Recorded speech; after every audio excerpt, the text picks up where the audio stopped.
ہر قسم کی حمد و ثنا، بزرگی و بڑائی، کبریائی اللہ وحدہ لا شریک کی ذات کے لیے، جو اکیلا ساری کائنات کا پروردگار ہے۔ درود و سلام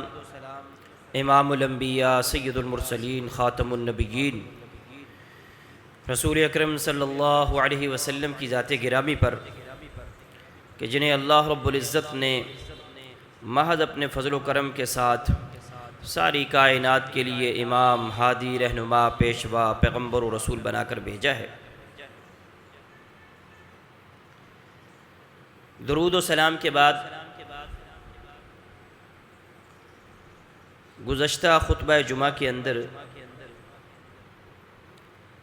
ہم نے اس بات کو بیان کیا تھا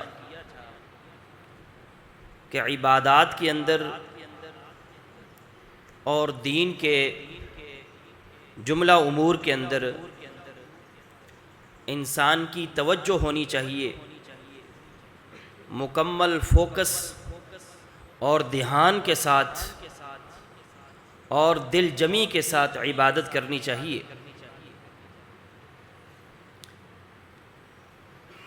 آج ہم عبادت میں، نیکی میں آگے بڑھ جانے کے حوالے سے بات کریں گے کہ کس طریقے سے رسول اکرم صلی اللہ علیہ وسلم نیکیاں بڑھ کے کیا کرتے تھے، صحابہ کرام کس قدر نیکیوں میں آگے بڑھا کرتے تھے، اور آج ہماری کیفیت کیا ہے۔ ہم نے ان احادیث اور صحابہ کرام کے ان واقعات کی روشنی میں اپنی زندگی کا جائزہ لینا ہے کہ میرے جو صبح و شام گزر رہے ہیں، یا میرے جو خیالات اور تصورات اور جو میرا ذہن ہے وہ کس طرف جا رہا ہے، اور دین اسلام کے اندر جن عبادات کا یا جن نیکیوں کا جو تذکرہ کیا گیا ہے، جو یہ نیکیاں کرنے والے تھے انہوں نے کس قدر بڑھ چڑھ کر کے اس کے اندر حصہ لیا ہے۔ اگر ہم دیکھتے ہیں تو رسول اکرم صلی اللہ علیہ وسلم اس قدر زیادہ عبادت کیا کرتے تھے کہ آپ صلی اللہ علیہ وسلم نے ایک رکعت کے اندر 5.25 پارے آپ صلی اللہ علیہ وسلم نے تلاوت فرمائے، اور وہ احادیث مبارکہ کے ذریعے سے آج ہم تک پہنچے۔ سیدہ عائشہ صدیقہ فرماتی ہیں، میں آپ صلی اللہ علیہ وسلم کے پیر کو دیکھ کر کے، پکڑ کر کے ہلاتی تھی کہ کہیں رسول اکرم صلی اللہ علیہ وسلم اس دنیا سے جا تو نہیں چکے ہیں کہ اتنا لمبا آپ صلی اللہ علیہ وسلم سجدہ فرما رہے ہیں، حتیٰ کہ آپ صلی اللہ علیہ وسلم کے پیر مبارک سوج جایا کرتے تھے اس عبادت میں۔ آج ہمارے جو پیر سوجتے ہیں نا، جو آج ہمیں مسائل بنتے ہیں، رسول اکرم صلی اللہ علیہ وسلم فرماتے تھے یہ سورت ہود نے مجھے بوڑھا کر دیا ہے، اور آج ہمیں جو چیزیں بوڑھا کر رہی ہیں، یا آج ہمارے پیر جن وجہوں سے سوج رہے ہیں، آج ہمیں بھی اس کی طرف توجہ دینی چاہیے کہ رسول اکرم صلی اللہ علیہ وسلم کے پیر مبارک سوجے تو کسی نے کہہ دیا کہ اللہ کے رسول غفر اللہ لک ما تقدم من ذنبک وما تأخر، کہ اللہ رب العزت نے آپ کے اگلے پچھلے گناہوں کو اللہ نے معاف کر دیا ہے، تو آپ کیوں اس قدر اپنے آپ کو مشقت میں ڈال رہے ہیں؟ تو رسول اکرم صلی اللہ علیہ وسلم نے جو جواب دیا تھا وہ جواب خیر کے کام میں، نیکی کے کام میں آگے بڑھنا۔ دنیا کے کاموں میں تو ہم آگے بڑھنے کی کوشش کرتے ہیں، ایک دوسرے سے مقابلہ لگاتے ہیں، یہاں آ کر کے مقابلہ لگائیے۔ رسول اکرم صلی اللہ علیہ وسلم فرماتے ہیں افلا اکون عبدا شکورا، کیا میں اللہ رب العزت کا شکر گزار بندہ نہ بن جاؤں؟ اور دوسرے الفاظ میں آپ صلی اللہ علیہ وسلم نے فرمایا میں مسلمانوں میں سب سے اول درجے کا مسلمان بننا چاہتا ہوں، پہلے نمبر پر آنا چاہتا ہوں۔ آج مجھے دنیا کے ہر کام میں اول نمبر چاہیے، دین کے معاملے میں بھی ہمیں اول نمبر پر آنا چاہیے۔ دیکھیے رسول اکرم صلی اللہ علیہ وسلم کے بعد آپ صلی اللہ علیہ وسلم کے بارے میں آتا کہ آپ صلی اللہ علیہ وسلم ایک موقع پر تشریف فرما ہے صحابہ کرام کے درمیان میں، اور صحابی بیان کرتے ہیں کہ آپ صلی اللہ علیہ وسلم نے سوال کیا، اور سوال بھی آپ نے اچانک کیا ہے، یہ بھی نہیں کہ آپ صلی اللہ علیہ وسلم نے پہلے سے کوئی بتا رکھا ہو، لیکن اس کے باوجود آپ صلی اللہ علیہ وسلم نے سوال کیا۔ سوال کیا ہے؟ آپ صلی اللہ علیہ وسلم فرماتے ہیں من اصبح منکم اليوم صائما، کہ آج کے دن تم میں سے کون روزے کے ساتھ ہے؟ حضرت ابوبکر صدیق رضی اللہ تعالیٰ عنہ فرماتے ہیں کہ میں روزے دار ہوں۔ آپ صلی اللہ علیہ وسلم نے دوسرا سوال کیا، فرمایا آج تم میں سے کس نے جنازہ پڑھا اور جنازے کی پیروی کر کے اس کے پیچھے گیا ہے، جنازہ میت کو دفنانے کے لیے گیا ہے، آج کس نے یہ کام کیا ہے؟ حضرت ابوبکر صدیق فرماتے ہیں یہ میں نے کیا ہے۔ اور پھر آپ صلی اللہ علیہ وسلم پوچھتے ہیں کہ آج کے دن کس بندے نے کسی مسکین کو کھانا کھلایا ہے؟ تو یہاں پر بھی صدیق امت وہ فرماتے ہیں کہ میں نے یہ کام کیا ہے۔ اور چوتھی مرتبہ آپ صلی اللہ علیہ وسلم نے چوتھا سوال کیا ہے، فرمایا کس بندے نے آج بیمار کی تیمارداری کی ہے، بیمار کی بیمار پرسی کی ہے، کس بندے نے آج یہ کام کیا ہے؟ تو حضرت ابوبکر صدیق فرماتے ہیں یہ کام میں نے کیا ہے۔ یہ چار کام آسان کام ہے، ہم بھی کر سکتے ہیں۔ روزہ رکھنا کچھ نہیں لگتا ہے اس پر اتنا زیادہ، جنازے کے ساتھ شریک ہونا اور جنازے میں پہنچنا یہ ہم بھی کر سکتے ہیں، کوئی بڑی بات نہیں ہے۔ اور کسی مسکین کو کھانا کھلا دینا، اور پھر آخری بات کہ کسی بیمار کا جا کر کے پوچھ لینا، اس کا حال پتہ کر لینا، یہ چار کام آپ صلی اللہ علیہ وسلم نے فرمایا مجتمع فی رجل، کہ یہ کام کسی آدمی کے اندر جمع ہوتے ہیں الا دخل الجنہ، وہ جنت میں داخل ہو جاتا ہے۔ ہم یہ کس لیے ادھر دنیا میں نیک اعمال کر رہے ہیں؟ اسی جنت کے لیے کر رہے ہیں۔ یہ چار کام فرمایا جو بندہ ایک دن کے اندر یہ اپنے لیے جمع کر لیتا ہے چار کام، فرمایا وہ جنت میں داخل ہو گیا، اس کو جنت کی سرٹیفکیٹ رسول اکرم صلی اللہ علیہ وسلم نے دے دیا۔ اور ابو بکر صدیق رضی اللہ تعالیٰ عنہ ایسے تھے کہ جن کی زندگی کے اندر اس طرح کے کام جمع ہوا کرتے تھے، صرف یہیں پر بس نہیں۔ آگے دیکھیے، فرماتے ہیں کہ حضرت عمر رضی اللہ تعالیٰ عنہ فرماتے ہیں رسول اکرم صلی اللہ علیہ وسلم نے ایک موقع پر ہمیں صدقہ کرنے کا حکم دیا۔ اور زندگی میں انسان کے پاس کبھی حالات کیسے ہوتے ہیں، کبھی کیسے ہوتے ہیں۔ حضرت ابوبکر فرماتے ہیں کہ وہ دن بھی ایسے تھے کہ میرے پاس پیسہ بھی تھا، میرے پاس مال موجود تھا ان دنوں میں، تو میں نے کہا کہ آج اللہ کے راستے میں پیسہ دیتے ہیں، اور کہا کہ آج میں ابوبکر صدیق رضی اللہ تعالیٰ عنہ سے آگے نکل جاؤں گا۔ یہ لوگ نیکیاں کرنے میں ایک دوسرے سے آگے بڑھنے کی کوشش کیا کرتے تھے، اور اس نیکی میں بڑوں کو اختیار کیا کرتے تھے کہ حضرت ابوبکر صدیق جو ایک دن میں کئی نیک اعمال کیا کرتے تھے، ان کا مقابلہ کرنے کے لیے عمر خطاب رضی اللہ تعالیٰ عنہ نکلتے ہیں، کہتے ہیں کہ میں آج مقابلہ کروں گا۔ کہا کہ جب میں پہنچا رسول اکرم صلی اللہ علیہ وسلم نے فرمایا کہ کیا لائے ہو؟ تو میں نے کہا فجئت بنصف مالی، میں اپنا آدھا مال لے کر کے آیا ہوں۔ کہا کہ گھر والوں کے لیے کیا چھوڑ کے آیا ہو؟ کہا میں گھر والوں کے لیے آدھا، اسی طرح کا آدھا اور چھوڑ کر کے آیا ہوں۔ کہا کہ اس کے بعد ابوبکر صدیق آئے، ابوبکر صدیق سے پوچھا کہ تم کیا لے کر کے آئے ہو؟ تو انہوں نے کہا کہ میں اپنا سارا مال گھر کا لے کر کے آیا ہوں۔ کہا گھر کے لیے کیا چھوڑ کر کے آئے ہو؟ کہا اللہ اور اس کے رسول کو چھوڑ کر کے آیا ہوں۔ یہ دوڑ نیکی کے اندر، یہ سبقت، یہ آگے بڑھنا آج ہمارے اندر کہاں ہے؟ ہم تو یہ سوچ بھی نہیں سکتے۔ ذرا ایک سیکنڈ، ایک منٹ کے لیے ذرا سوچ لینا کہ ہم اپنا سارا کچھ اللہ کے راستے میں دے لیں۔ ہمارا ایمان یہاں تک پہنچا ہی نہیں ہے۔ وہ ان کا ایمان یہاں تک پہنچا ہوا تھا کہ جس کے بعد آج ہم دے بھی لیتے ہیں، بعد میں سوچتے بھی ہیں یار اگر اتنا نہ دیتے تھوڑا دے لیتے، بعد میں ہم یہ بھی سوچتے ہیں۔ اور کئی تو ہیں کہ بعد کے اندر مسئلے بھی پوچھنے آ جاتے، یہ بھی معاملات موجود ہیں آج ہمارے یہاں۔ لیکن حضرت ابوبکر صدیق رضی اللہ تعالیٰ عنہ فرماتے ہیں کہ میں اللہ اور اس کے رسول کو چھوڑ کر کے آیا ہوں، اپنا سارا مال لے کر کے آ گیا ہوں اللہ کے لیے، اللہ کے راستے میں۔ دیکھیے یہ لوگ تھے جنہوں نے نیکی کے اندر سبقت کی تھی، یہ نیکی میں اس قدر آگے بڑھے تھے۔ اور دیگر صحابہ کرام کا کیا حال ہے؟ دیکھیے یہ تو مال دینے والے لوگ، چلو جن کے پاس مال ہے، مہاجرین میں سے جو فقیر لوگ تھے، فقراء تھے، جو غریب تھے، جن کے پاس پیسہ نہیں تھا، وہ بھی اکٹھے ہو کر کے ایک دن رسول اکرم صلی اللہ علیہ وسلم کے پاس آ گئے، اور انہوں نے آ کر کے کہا اللہ کے رسول کہ یہ جو مالدار لوگ ہیں در حقیقت اجر تو یہی لے گئے۔ کہا کہ وہ کیسے، کیا مسئلہ ہو گیا؟ کہا جیسے ہم نماز پڑھتے ہیں ویسے یہ بھی نماز پڑھتے ہیں، جیسے ہم روزے رکھتے ہیں ویسے یہ بھی روزے رکھتے ہیں، لیکن یہ صدقہ کرتے ہیں، ہم صدقہ نہیں کرتے، یہ غلاموں کو آزاد کرتے ہیں، ہم غلاموں کو آزاد نہیں کر پاتے، تو اب اجر تو سارا یہی لے جائیں گے۔ تو آپ صلی اللہ علیہ وسلم نے فرمایا تھا کہ میں تمہیں ایسے اعمال نہ سکھاؤں کہ اگر تم وہ کرو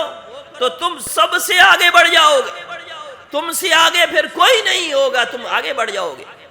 اور پھر فرمایا کہ الا وہ بندہ، کہ جو بندہ تمہارے والا یہ عمل کرنے لگ جائے وہ تو تمہارے ساتھ مل جائے گا، وگرنہ تمہارے ساتھ کوئی ملنے والا پھر نہیں ہے، تم سبقت لے جاؤ گے، تم آگے بڑھ جاؤ گے۔ صحابہ کرام نے فرمایا کہ کیوں نہیں اللہ کے رسول، ہمیں وہ ضرور بتائیے۔ تو آپ صلی اللہ علیہ وسلم نے فرمایا تھا سبحان اللہ 33 مرتبہ، الحمدللہ 33 مرتبہ، اللہ اکبر 33 مرتبہ ہر فرض نماز کے بعد پڑھ لیا کرو، تمہارے اجر کو کوئی نہیں پہنچ سکتا ہے۔ یعنی یہ جو الفاظ بتائے جا رہے ہیں اور یہ جو عمل بتایا جا رہا ہے، یہ عمل بہت بڑا ہے۔ جیسے کہ پچھلے جمعے ہم نے کہا تھا، ہم فوکس نہیں کرتے، ہم توجہ نہیں کرتے، ہم سمجھتے ہیں یہ تو چھوٹا سا عمل ہے، لیکن یہ چھوٹے چھوٹے عمل بہت بڑے بڑے اجر ہیں، بہت بڑے بڑے اجر ہیں۔ اور نتیجتاً بعض اعمال پر رسول اکرم صلی اللہ علیہ وسلم کی شفاعت نصیب ہو رہی ہے، بعض اعمال پر جنت نصیب ہو رہی ہے، اور بعض اعمال میں ہمیں سب سے افضل قرار دیا جا رہا ہے۔ اور یہاں پر فرمایا یہ نیکی کرنے والے بندے، ان کو کوئی نہیں پہنچ سکتا، مگر جو اس طرح کے ساتھ کرنے والے ہیں تو وہ تو پہنچ گئے، لیکن ان نیکی کرنے والوں کو کوئی نہیں پہنچتا ہے جو نماز کے بعد بیٹھ کر کے سکون کے ساتھ، اطمینان کے ساتھ، دل کی توجہ کے ساتھ اور ان الفاظ پر غور اور فکر کر کے یہ الفاظ ذکر و اذکار جو ہے وہ کرتا ہے، دل کی توجہ کے ساتھ، دماغ کی توجہ کے ساتھ، الفاظ کو غور کر کے، ان کے معنی پر غور کر کے، یہ توجہ کر کے جو بندہ یہ الفاظ پڑھتا ہے اس کا اجر بہت بڑا ہے، وہ پہنچ گیا ہے۔ اسی طریقے سے مزید آگے بڑھنے میں دیکھیے رسول اکرم صلی اللہ علیہ وسلم نے فرمایا اگر لوگوں کو پتہ چل جائے ما فی النداء والصف الاول، کہ پہلی صف میں اور اذان دینے میں کیا چیز ہے، اگر ان کو پتہ چل جائے کہ کتنا بڑا اجر ہے، اور اس کے بعد یہ اذان دینے کے لیے اور پہلی صف میں پہنچنے کے لیے ان کے پاس کوئی راستہ نہ ہو سوائے اللہ یہ کہ یہ قرآن اندازی کرنے لگ جائے، یعنی اتنے لوگ جمع ہو جائیں اس کے لیے کہ ان کو قرآن اندازی کرنا پڑے، تو یہ اس پر قرآن اندازی بھی کریں، تو میرے بھائی یہ اس سے بھی زیادہ افضل ترین ہے۔ لوگوں کو پتہ نہیں ہے کہ اذان دینے میں اور اس پہلی صف میں پہنچنے میں کتنا اجر ہے۔ پہلی صف میں کون پہنچتا ہے؟ جو پہلے آتا ہے، جو جلدی آتا ہے۔ جلدی آنا، آگے بڑھنا، یہی در حقیقت نیکی کے اندر ہے۔ محبت ہونی چاہیے، دل کے اندر سے جذبات اٹھنے چاہیے، دل کے اندر سے یہ محبت اٹھنی چاہیے، تو انسان سب سے پہلے پہنچ جاتا ہے۔ انسان وہاں پر سب سے پہلے اپنے وجود کو وہاں پر لے جاتا ہے، اور کتنی مشکلات کیوں نہ ہو انسان اس جگہ پر ضرور پہنچتا ہے جس جگہ پر اس کو پہنچنا ہوتا ہے۔ اور پھر رسول اکرم صلی اللہ علیہ وسلم نے آگے فرمایا وَلَوْ يَعْلَمُونَ مَا فِي التَّحْجِيرِ لَاسْتَبَقُوا إِلَيْهِ، اگر ان کو پتہ چل جائے نا کہ جلدی میں کیا ہے، یہ جو ابھی میں کہہ رہا تھا کہ جلدی آنا چاہیے، جلدی آنے میں کیا چیز ہے، تو یہ دوڑ لگائیں ایک دوسرے سے۔ اگر ان کو پتہ چل جائے کہ جلدی آنے میں کیا اجر ہے تو یہ ایک دوسرے سے دوڑ لگائے۔ وَلَوْ يَعْلَمُونَ مَا فِي الْعَتَمَةِ وَالصُّبْحِ، اور اگر ان کو پتہ چل جائے کہ عشاء کی نماز میں اور صبح کی نماز میں کیا ہے، کتنی خیر اللہ رب العزت نے عشاء کی نماز میں اور فجر کی نماز میں اللہ نے کتنی خیر رکھی ہے، اگر یہ ان کو پتہ چل جائے تو فرمایا گھٹنوں کے بل بھی ان کو آنا پڑے تو یہ ضرور آئیں، زمین پر گھسٹ کر کے ان کو آنا پڑے تو یہ ضرور پہنچیں، لیکن یہ خیر کا ان کو پتہ چل جائے۔ اور صحابہ کرام اس خیر میں اس قدر آگے تھے کہ حضرت عبداللہ بن عمرو بن عاص رضی اللہ تعالی عنہ جلیل القدر صحابی ہے، وہ فرماتے ہیں کہ رسول اکرم صلی اللہ علیہ وسلم کو میرے بارے میں پتہ چلا کہ میں نے اپنے اوپر قسم ڈالی ہوئی اور میں نے کہا ہوا ہے واللہ لأصومن النہار ولأقومن اللیل ما عشت، کہ جب تک میں زندہ رہا میں ہمیشہ دن کو روزہ رکھتا رہوں گا اور رات کو قیام اللیل کرتا رہوں گا۔ میں نے یہ بات کہی تو رسول اکرم صلی اللہ علیہ وسلم کو پتہ چلا، آپ نے بلایا اور آپ نے کیا کہا سنیے۔ آپ نے فرمایا قرآن پڑھو، رات کے قیام میں قرآن پڑھو، لیکن 1 مہینے میں مکمل کر لو،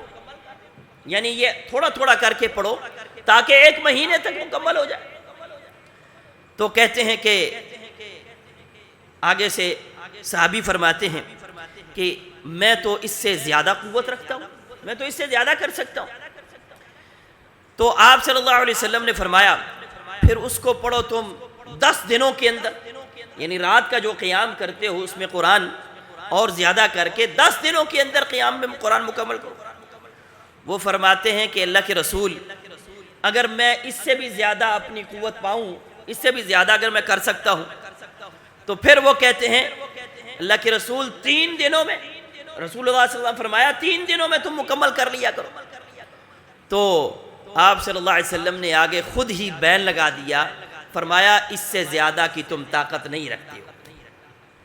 ورنہ وہ اس سے بھی زیادہ آگے بڑھ رہے تھے۔ ہم آج جو مسائل پوچھتے ہیں نا، ہم تو اپنے لیے سکون، راحت اور آسانی لیتے ہیں، ہم آسانیوں کی طرف آتے ہیں، ہم پیچھے ہٹتے ہیں، اور یہاں پر صحابہ اکرام آگے بڑھ رہے ہیں۔ رسول اکرم صلی اللہ علیہ وسلم نے فرما دیا، لیکن اس کے باوجود کہہ رہے ہیں کہ اللہ کے رسول میں اور کر سکتا ہوں، اور صرف یہاں پر بس نہیں، آگے بھی دیکھیے۔ کہتے ہیں کہ روزوں کے حوالے سے جو میں نے کہا کہ میں ہر دن روزے رکھوں گا، آپ صلی اللہ علیہ وسلم نے مجھے فرمایا مہینے کے اندر 3 روزے رکھ لیا کرو، ایام بیز کے مہینے میں 3 روزے وہ رکھ لیا کرو۔ اور پھر آپ صلی اللہ علیہ وسلم نے آگے وضاحت بھی دی ہے، آپ نے وضاحت بھی دی، آپ نے فرمایا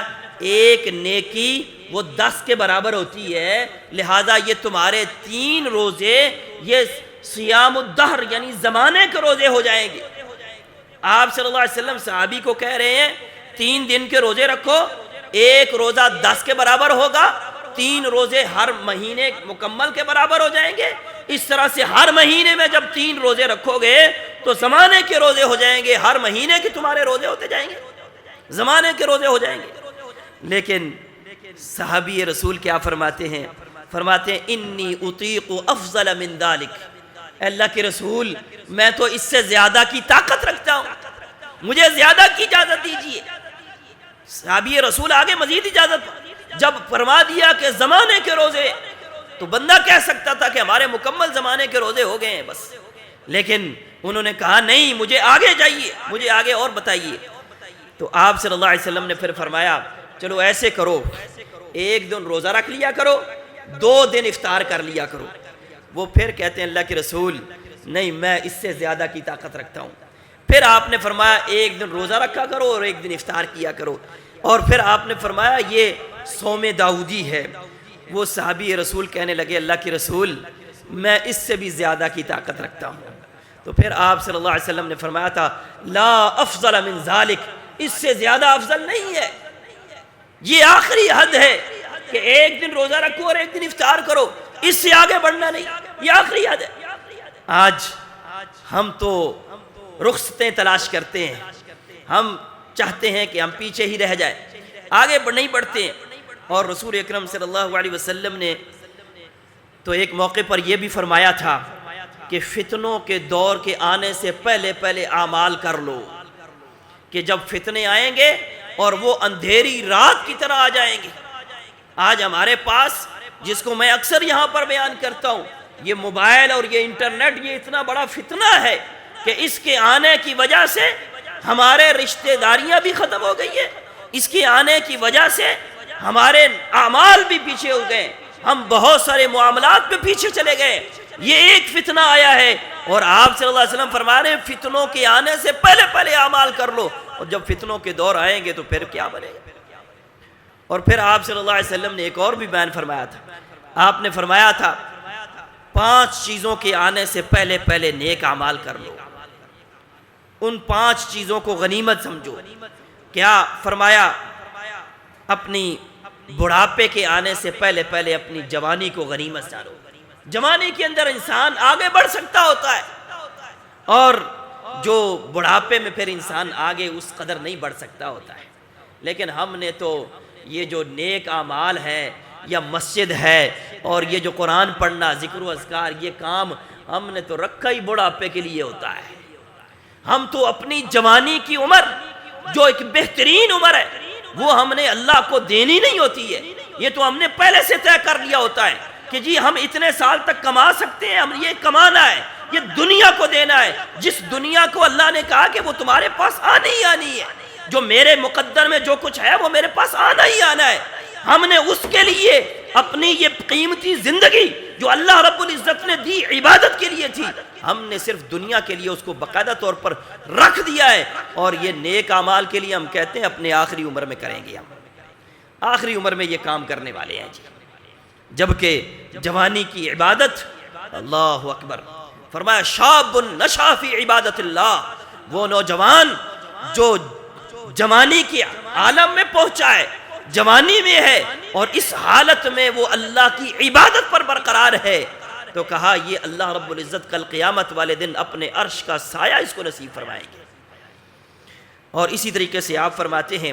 اپنی بیماری کے آنے سے پہلے اپنی صحت کو غنیمت جانو۔ بیماری میں انسان بہت سارے اعمال نہیں کر سکتا، بہت سارے اعمال انسان بیماری میں نہیں کر سکتا، صحت کو غنیمت جانو۔ پھر آپ نے فرمایا اپنی فقیری کے آنے سے پہلے اپنے غنا کو، اپنی مالداری کو غنیمت جانو، جب مال موجود ہے اس کو غنیمت سمجھو، اور اپنے مصروفیت کے آنے سے، بزی ہونے سے پہلے پہلے جو فارغ اوقات ہیں ان کو بھی غنیمت جانو، اور موت کے آنے سے پہلے پہلے اپنی زندگی کو غنیمت جانو کہ ان میں انسان نیک اعمال کر سکتا ہے۔ رسول اکرم صلی اللہ علیہ وسلم کے بارے میں آتا ہے کہ آپ عصر کی نماز پڑھائی، نماز پڑھا کے آپ جلدی جلدی بھاگے۔ صحابہ کرام فرماتے ہیں ہم بڑے پریشان ہو گئے۔ آپ صلی اللہ علیہ وسلم اپنی ازواج مطہرات میں سے کسی کے گھر گئے اور تھوڑی دیر کے بعد وہاں سے واپس آئے، تو ہم نے پوچھا اللہ کے رسول کیا ہو؟ تو ہم پریشان تھے، تو آپ صلی اللہ علیہ وسلم نے فرمایا کہ ہمارے گھر میں سونے کی ایک ڈلی تھی، وہ آئی ہوئی تھی، اور میں نے ناپسند کیا کہ وہ ہمارے گھر میں زیادہ دیر رہے، اس لیے میں جلدی سے گیا، جا کر کے اس کے صدقہ کرنے کا حکم دے کر کے آیا ہوں۔ یعنی نیکی کے کام میں جلدی، فوری طور پر۔ حضرت ابو دحدہ رضی اللہ تعالی عنہ کو رسول اکرم صلی اللہ علیہ وسلم فرمایا اللہ رب العزت قرض مانگ رہے ہیں، اللہ رب العزت قرض چاہتے ہیں۔ کہا اللہ کو قرض؟ کہا حضرت ابو دردہ رضی اللہ تعالی عنہ نے اپنا وہ باغ جس کے اندر ان کا گھر بھی تھا وہ دے دیا، اور کہا کہ اللہ کے رسول یہ لے لیجئے۔ اور صرف یہ نہیں کہ وہ باغ دے دیا، پھر جب اپنے باغ کے پاس پہنچے اس کے بعد اپنی بیوی کو باغ کے باہر کھڑے ہو کر کے آواز دے کر کے کہتے ہیں کہ آ جاؤ، باہر آ جاؤ، کہ اب یہ ہمارا نہیں رہا، اب یہ ہم نے اللہ کو قرض دے دیا ہے۔ حضرت ابو طلحہ رضی اللہ تعالی عنہ، رسول اللہ رب العزت قرآن کریم کے اندر فرماتے ہیں لن تنالوا البر حتى تنفقوا مما تحبون، کہ تم نیکی کو اس وقت تک نہیں پہنچتے جب تک اپنی محبوب چیز اللہ کے راستے میں نہ دے دو۔ تو کہتے ہیں حضرت ابو طلحہ رضی اللہ تعالیٰ عنہ نے مسجد کے سامنے جو باغ موجود تھا، بہترین باغ تھا، وہ رسول اکرم صلی اللہ علیہ وسلم کو آ کر کے کہتے ہیں کہ یہ میرا محبوب ترین باغ ہے، یہ اللہ کے راستے میں لے لیجئے فوری طور پر۔ اور آپ صلی اللہ علیہ وسلم بڑے خوش ہو رہے ہیں، آپ کہہ رہے ہیں بخن ابو طلحہ یہ تو بڑا قیمتی مال ہے۔ اور پھر ابو طلحہ کو آپ صلی اللہ علیہ وسلم نے کہا اپنے رشتہ داروں میں اس کو تقسیم کرو، جو رشتہ دار غریب و مسکین ہے نا ان کے اندر اس کو تقسیم کرو۔ بہرحال نیکی کے کاموں میں آگے بڑھنا چاہیے۔ اور یہ آج ہم جمعے کی نماز کے لیے حاضر ہیں، جمعے کی نماز کے لیے بھی یہی بات کہی گئی ہے کہ جو شخص پہلی گھڑی میں آتا ہے اس کو اونٹ اللہ کے راستے میں دینے کا ثواب ملتا ہے، جو دوسری گھڑی میں آتا ہے گائے دینے کا ثواب ملتا ہے، جو تیسری گھڑی میں آتا ہے اس کو بکرا دینے کا ثواب ملتا ہے، اور جو چوتھی گھڑی میں آتا ہے اس کو مرغی دینے کا ثواب ملتا ہے، اور جو آخری اور پانچویں گھڑی میں آتا ہے اس کو انڈا دینے کا ثواب ملتا ہے۔ آج ہم تو اس میں سے انڈا بھی نہیں لینا چاہتے ہیں۔ ابھی ہمارے پاس کتنے ایسے لوگ ہیں جو آخر وقت میں آتے ہیں، آخری وقت میں آتے ہیں، یعنی یہ ثواب ہمیں چاہیے ہی نہیں، جبکہ رسول اکرم صلی اللہ علیہ وسلم اور صحابہ کرام کس قدر خیر کے کاموں میں بڑھ رہے ہیں، آگے جلدی کر رہے ہیں۔ اور آپ صلی اللہ علیہ وسلم کیا فرماتے ہیں؟ فرمایا جو بندہ اپنے گھر سے نماز کے لیے نکلتا ہے، فرض نماز کے لیے نکلتا ہے، اس کا اجر کیا ہے؟ فَأَجْرُهُ مِثْلُ أَجْرِ الْحَاجِّ الْمُعْتَمِرِ، گویا کہ وہ آدمی حج کرنے احرام پہن کر کے جا رہا ہے، اس کا اتنا بڑا اجر ہے۔ ہم یہاں پر اگر جلدی آتے ہیں، ٹائم سے آتے ہیں، نماز پڑھنے کے لیے آتے ہیں تو ہمیں اس قدر اجر مل رہا ہے، لیکن ہم اس پر توجہ نہیں کرتے ہیں۔ اور جمعے کے بارے میں تو ویسے ہی قرآن میں اللہ رب العزت نے کہہ دیا ہے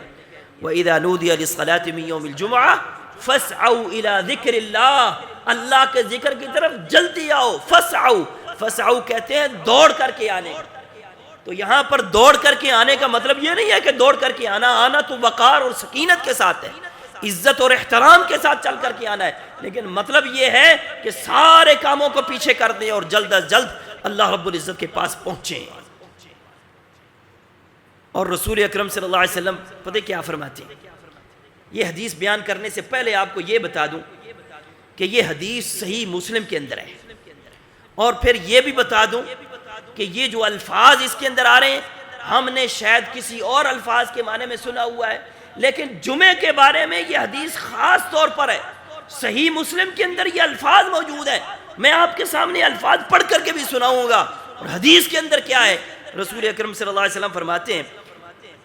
میں نے یہ ارادہ کیا ہے کہ میں کسی آدمی کو حکم دوں کہ وہ نماز پڑھائے، اور میں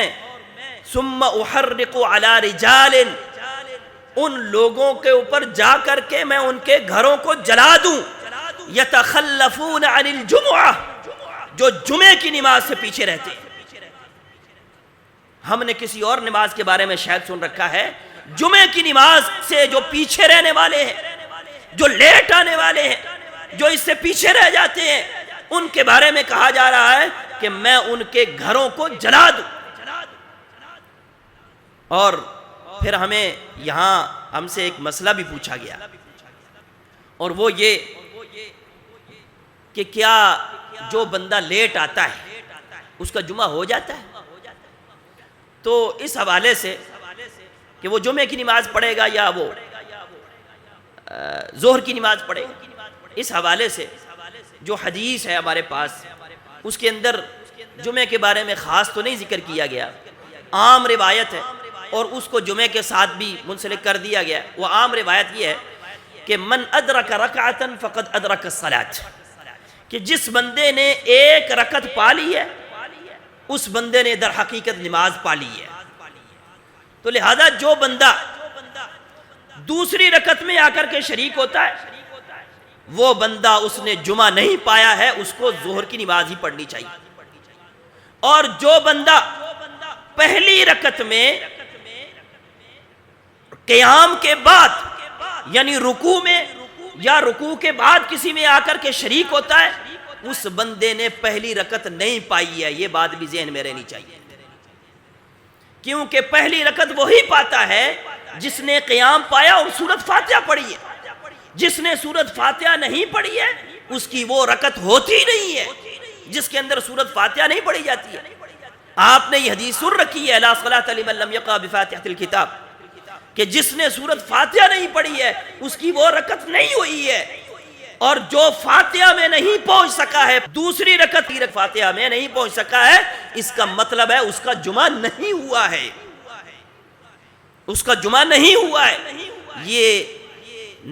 یہ بات بھی ساتھ میں ذہن میں رہے کہ یہ نرم ترین موقف ہے، یہ بھی ذہن میں رہنا چاہیے، نرم ترین موقف ہے۔ ورنہ آپ کو یہ بھی بتا دوں کہ بہت سارے تابعین، بڑے بڑے تابعین ہیں، حضرت مکحول، حضرت مجاہد، حضرت طاؤس اور حضرت عطا، یہ بڑے بڑے تابعین ہیں جن کا موقف پتہ کیا ہے؟ وہ کہتے ہیں جس بندے نے خطبہ نہیں پایا ہے، خطبے میں نہیں پہنچا ہے، اس کا جمعہ نہیں ہے۔ جو بندہ خطبے میں نہیں پہنچا ہے اس کا جمعہ نہیں ہے، یہ تابعین کا موقف۔ لیکن میں نے آپ کے سامنے ایک نرم ترین موقف رکھا ہے کہ جو بندہ رکعت کی فاتحہ میں نہیں پہنچ سکا ہے اور اس نے فاتحہ نہیں پڑھی ہے، اس کا جمعہ نہیں ہے، اس کو پھر زور کی نماز پڑھنی چاہیے۔ اور جس کا جمعہ نہیں ہوا ہے اس کے بارے میں بھی بات سن لیجیے، جس کا جمعہ نہیں ہوا ہے اس کے بارے میں بات سن لیجیے۔ رسول اکرم صلی اللہ علیہ وسلم نے فرمایا کہ جس بندے نے 3 جمعے چھوڑے،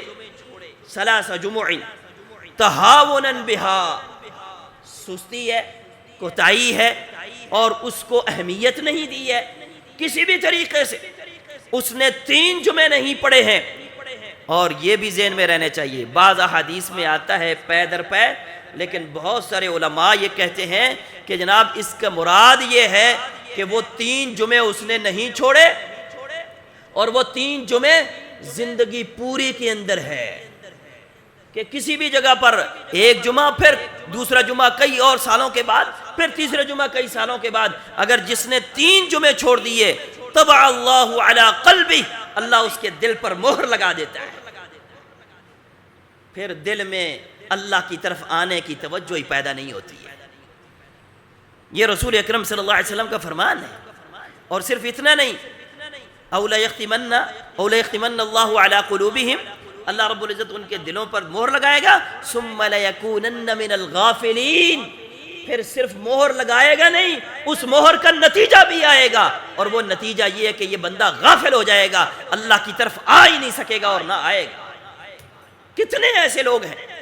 جو چاہتے ہیں روحانیت کو، جو چاہتے ہیں اللہ کے پاس آنے کو، جو چاہتے ہیں کہ نماز کے اندر، عبادت کے اندر، دعا کے اندر ہمیں لذت محسوس ہو، ہم اللہ کے سامنے کھڑے ہوں تو ہمیں سکون آئے، اور یہ سکون اگر چاہتے ہیں میرے بھائی تو جلدی آئیے۔ جتنی حدیثیں ہم نے سنائی ہیں، فرمایا اگر بندوں کو پتہ چل جائے کہ یہ جلدی آنے میں کیا ہے تو یہ ضرور جلدی آئے، لیکن ان کو پتہ ہی نہیں ہے کہ اس جلدی آنے میں کیا ہے، اور ان کو یہ بھی نہیں پتہ ہے کہ نہ آ کر کے ہم کیا کچھ کھو رہے ہیں۔ تو میرے بھائی ایک تو یہ ہے کہ جلدی آئیں، ٹائم بنا لیں۔ آپ 12 بجے جو ہے نا ذہن میں رکھیں کہ ہم 12 بجے مسجد میں پہنچ جائیں گے۔ ویسے تو جو اول وقت ہے جس میں اونٹ کی قربانی کا ثواب ملتا ہے، وہ جو پہلا وقت ہے، اول وقت، وہ بھی کچھ لوگوں نے تو صبح نماز سے ہی ذکر کر دیا ہے، لیکن جو شیخ ابن باز رحمہ اللہ نے ذکر کیا، انہوں نے کہا کہ جناب ایک بندہ آتا ہے اشراق کی نماز پڑھنے کے بعد، وہ جاتا ہے، جا کر کے تیار ہو کر کے اتنا گھر میں ٹائم لگاتا ہے جس میں وہ تیار ہو کر کے اگر وہ آ جاتا ہے تو یہ اول وقت میں آنے والا ہے، اونٹ کی قربانی لینے والا ہے۔ یہ آج وہ چلو ہم نہیں لیتے، کچھ نہ کچھ تو کریں۔ تو 12 بجے اگر انسان یہاں پہنچ جائے تو اس کو اگر اس پر آپ معمول بنائیں، 1-2 جمعے سے کچھ نہیں ہوتا ہے، 1-2 دفعہ سے کچھ نہیں ہوتا ہے، اس پر ٹائم لگائیں، روزانہ آ کر کے بیٹھیں اور آ کر کے دعا کریں، ذکر و اذکار کریں، نوافل پڑھیں، اور پھر دیکھیں کچھ عرصے کے بعد کہ آپ کو کیسی روحانیت نصیب ہوتی ہے، کیسا ایک رب کے ساتھ تعلق نصیب ہوتا ہے، اور پھر آپ کو اس کی کشش بن جائے گی، آپ کے اندر یہ کشش پیدا ہو جائے گی، یہ مسجد پھر آپ کو کھینچے گی اپنی طرف، آپ ہر جمعے میں پھر اسی کیفیت کے ساتھ یہاں پر پہنچیں گے۔ تو یہ روحانیت جو ہے وہ اپنے اندر ہمیں پیدا کرنی چاہیے۔ اور حضرت عمر بن عبدالعزیز رحمۃ اللہ علیہ کا قول سنا کر کے بات کو ختم کرتا ہوں. وہ فرماتے ہیں سبقت لے جانا، آگے بڑھنے والا وہ نہیں ہے جس نے اپنے گھوڑے یا اونٹ کو دوڑایا اور وہ آگے نکل گیا، وہ نہیں ہے. سبقت لے جانے والا، آگے بڑھنے والا وہ ہے جس نے اپنے آپ کو رب سے معاف کروا لیا. یہ وہ طریقے ہیں کہ ان طریقوں کے ذریعے سے ہم اپنے آپ کو معاف کروا سکتے ہیں. اللہ رب العزت سے دعا ہے اللہ ہمیں عمل کرنے کی توفیق عطا فرمائے. اقول قولی ھذا واستغفر اللہ لی ولکم ولسائر المسلمین من کل ذنب فاستغفروہ.